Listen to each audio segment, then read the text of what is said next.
Let's move on to segment 2 and talk about some must-see TV. We'll find out if those NBA draft picks are must-see TV down the road. But right now, must-see TV, Rob, is the Women's World Cup, and specifically the U.S. women. They were the favorite coming into this thing, and they have just demolished everybody, including a Swedish team in their last group stage match that, was supposed to be at least some sort of contender to maybe, beat them. I just thought that the U.S. team was impressive, even in a 2-0 win. It wasn't 13-0, but 2-0 was still very impressive. Can anybody beat these guys? Just hand them the trophy now, right? I mean, Sweden actually had, a reason to get up for this game, and Sweden knocked, U.S. did. Sweden knocked U.S. out of the 2016 Olympics. So, there's a little payback, and 2-0 is not incredible, but they haven't allowed a goal yet. The first two games against Thailand and Chile, it was 16-0. So look out. I think Spain comes next, and, Megan Rapinoe said that could be a little bit of a challenge because Spain kind of plays this unorthodox style where I think she called it tiki-taka, where they possess the ball. So that'll be a little bit different, but all that means is probably they'll win. U.S. wins 4-0 instead of maybe 10-0. I don't know.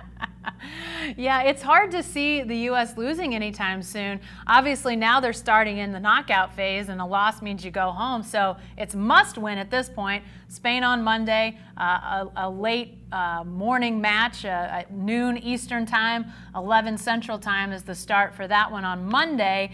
And then if the U.S. wins, an interesting potential quarterfinal match in that they would face the winner of Brazil and France, two teams that have been pretty good. But obviously this Women's World Cup, Rob, is in France, and that quarterfinal, no surprise here, they're not playing in any outlying stadiums. They're playing in Paris. They're going to the heart of the French country to have that match potentially between France and the U.S. I mean, that could have been a finals matchup, and here it'll be in the quarters. I mean, when you host, you have some advantages, but this is one that you could potentially see. I mean, it's at least going to be a big raucous crowd if that is the matchup in the quarterfinals. Absolutely. I mean, this is right in middle of Paris, and they'll be rocking for that. They'll want to knock off the U.S., the Yanks, and the whole deal. And I still think the U.S., if they just play their game, they're the most talented team. They're well coached. I don't see too much trouble there, but that's why they play it. And, with the crowd into it, it could be a little more nervy than the U.S. wants. Yeah, and, it's been interesting to watch as this Women's World Cup has gone on. This is a team that, if you think back to either the 16 Olympics, which you mentioned a while ago, Rob, or even 4 years ago in the Women's World Cup, this was an entirely different looking roster. Whether you're talking about Hope Solo in goal or Abby Wambach on the attack. There's some familiar faces, obviously, whether you're talking about Carly Lloyd or Megan Rapinoe or those types. Julie Ertz has played in the last 8 years or so for the U.S. So it's not without some veterans on this team, but this is a lot of new faces, a lot of younger players. Jill Ellis has gone with some younger talent, even as, say, a Carly Lloyd sits the bench and comes in reserve. So it's going to be interesting to see as this tournament progresses, how the younger players that maybe haven't been in these big pressure situations, how they react.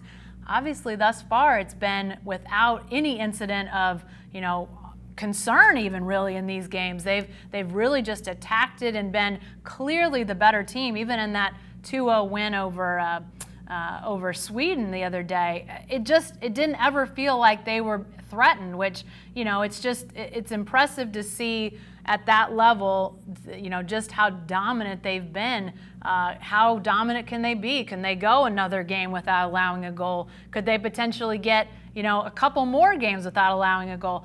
I don't know, but I guess at this point, after you see, when they start 13-0, Rob, you start to sort of think, how big, how great, and obviously, a lot of people are always around the U.S. going to remember the '99 team, the success that they had winning on American soil.